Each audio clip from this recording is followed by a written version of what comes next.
Hello, and welcome to the Full Moon Film Buff, episode 56.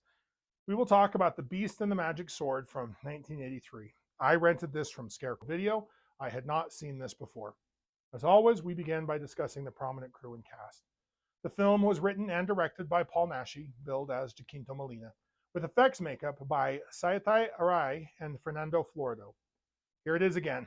Sayatai Arai has only one IMDb credit. However, I suspect Fernando Florido did most of the werewolf makeup. This is not his first time doing makeup for a Paul Naschy werewolf movie. The cast includes Paul Naschy as Count Valdemar Daninsky, aka Irenaeus Daninsky, aka the werewolf, Beatrice Escudero as Kinga, Shigeru Amachi as Kian, Yoko Fuji as Akane, Junko Asahina as Satomi, Violetta Sila as Esther, Conrado San Martin as Salom Yehuda. This was one of Shigeru Amachi's last roles. He died just after his 54th birthday, which gives me a pause since I'll be turning 54 later this year.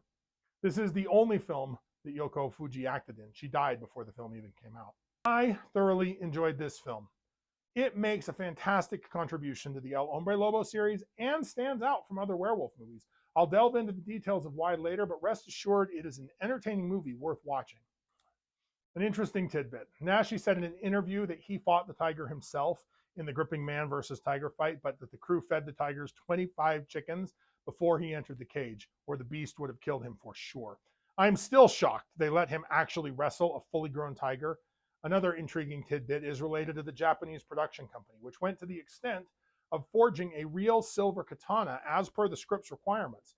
Even Naschy was surprised, noting that a polished steel blade would look just fine on camera. I wish I knew where that katana is now. That'd be cool. So, let's review the synopsis.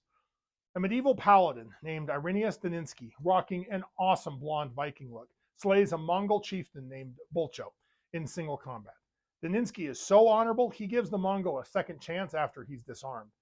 This enrages a witch who loved the Mongol leader. In gratitude, the king allows Irenaeus to marry his youngest daughter. Months later, after Irenaeus' wife becomes pregnant, the witch curses the Daninsky lineage by biting the pregnant woman's belly with the skull of a werewolf. All seventh sons born under the full moon will turn into beasts. Now, how often does that actually happen? 7 sons and a full moon? Seems very specific. Guards kill the witch with a volley of arrows, but it's too late. The damage is done. Centuries later, Valdemar Daninsky now carries the curse and is a werewolf. He searches out an old rabbi named Salom Yehuda, hoping for a possible cure. Valdemar's presence makes the superstitious locals even more concerned about the presence of a Jew. As a result, a gang of anti-Semitic villagers, too impatient to wait for the Inquisition to do its job, kill the rabbi. Valdemar shows up too late to save the wise man, but he does save his wife Kinga, Jehuda's daughter Esther, and avenge the old man. Before Jehuda dies, he tells Daninsky to go and seek out a Japanese wise man named Kian in the village of Kyoto, who perhaps can help him find a cure. Valdemar travels from Europe to Japan, bringing his wife and Esther with him. Jump cut to Japan. Half-eaten corpses are showing up after a full moon. Could it be a werewolf? Kian is on the case. So are General Goto and his soldiers. Yep, a werewolf takes on a whole patrol of soldiers. The werewolf, who wears a fantastic black satin shirt, destroys a whole brothel. Kian literally stares the werewolf into backing down and running away. Valdemar and the werewolf both showing up in Japan cannot be a coincidence, can it? Kian knows all about werewolves, somehow. He tells his uncle, the general, to use silver weapons. Goto thinks that's too expensive. The werewolf continues his killing spree on the next full moon. Kian tracks the werewolf back to Valdemar. Valdemar explains his dire situation and begs for help. Kian tells him there is a magic silver sword that can be used to free him from the curse. Kian also says the cure doesn't work, he will kill Valdemar himself.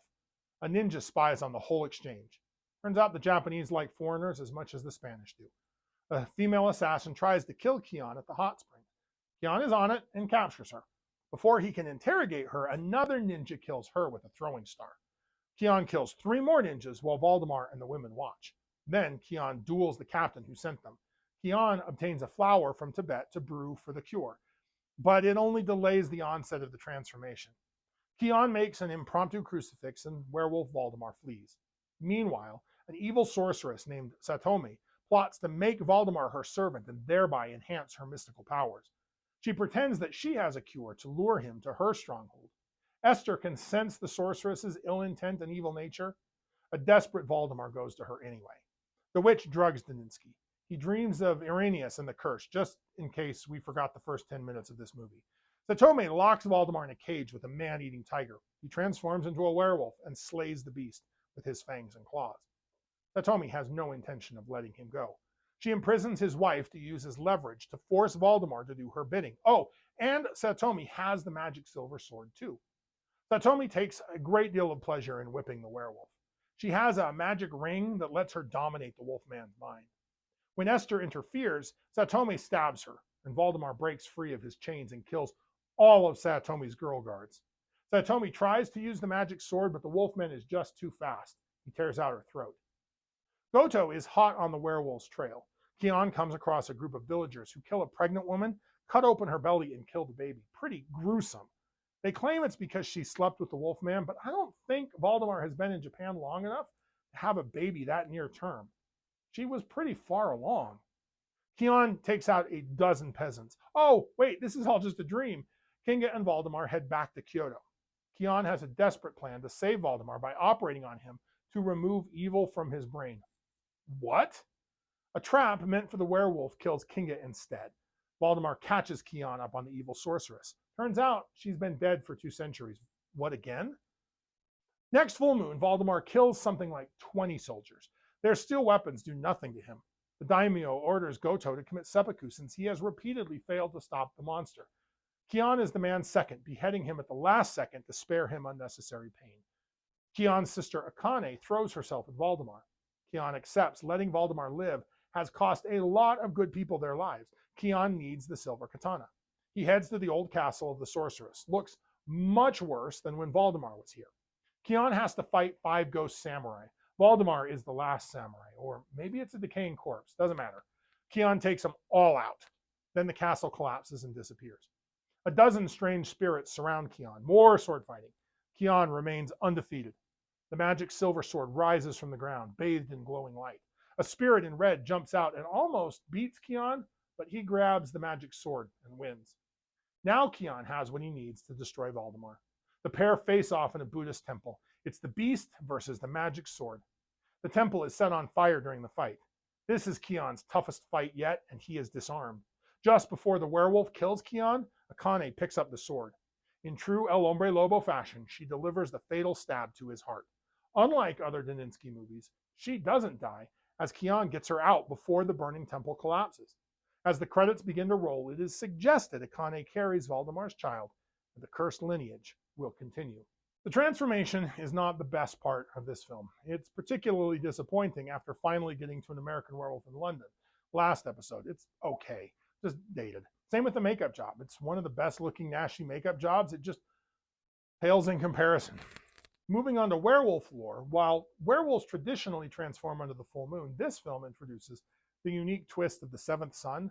The established werewolf traits remain intact. He transforms under the full moon, is impervious to regular weapons, possibly resistant to other predatory animals, but vulnerable to silver. Even the magic silver katana introduced in this film just echoes the magic silver daggers from previous Nashi movies. However, what sets this movie apart is its seamless incorporation of Japanese mythology and lore. These new elements inject excitement and novelty into the narrative. While familiar Nashi motifs such as solo combat, curses, Tibetan flowers, silver weapons, and the love interest are present, the infusion of Japanese mythology, featuring a long dead yet active evil sorceress, a noble but misguided general, and nefarious ninja, elevates the film into a more entertaining and distinctive experience. So let's move on to the themes. This film puts its finger on one of the biggest ethical issues revolving around a specific kind of sympathetic lycanthropic protagonist, the innocent, reluctant killer. For whatever reason, they're cursed, perhaps infected. We're talking about werewolves in the vein of Wilfred Glendon, Larry Talbot, Valdemar Daninsky, or David Kessler. They are killers who don't want to kill. They murder the innocent as often as the guilty. Can they be helped? Should they be helped? What is the best way to help them?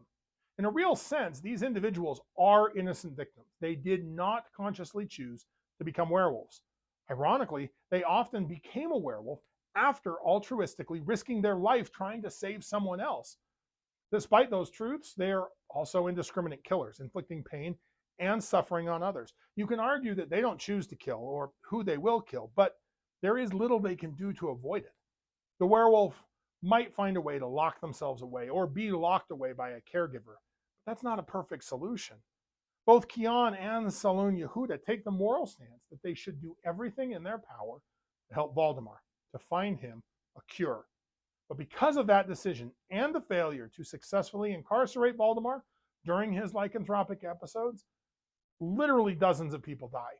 None of them deserve to die or had any less ethical claim to life than Valdemar does. Is it ethical to risk innocent lives to save another innocent life? Utilitarian ethics, often associated with consequentialism, is a moral philosophy that posits that the ethicality of an action is determined by its overall utility. In other words, the greatest good for the greatest number of individuals. Rooted in the principle of maximizing happiness or well-being, utilitarianism focuses on the consequences of actions rather than intentions. Advocated by thinkers such as Jeremy Bentham and John Stuart Mills, utilitarianism encourages decision-making leading to the most favorable outcomes for society as a whole.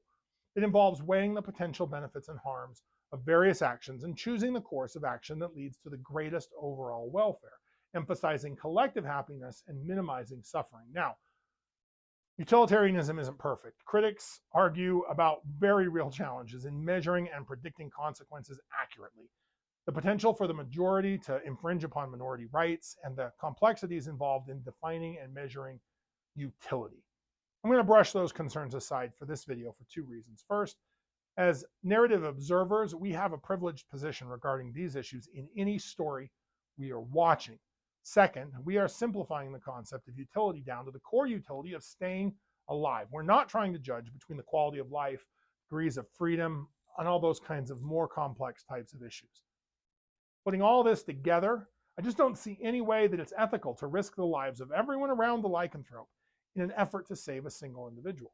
Kian should have killed Valdemar as soon as he arrived in Kyoto, and Kian confirmed that Valdemar is a werewolf. However, this gets us into the ethical complications of the trolley dilemma.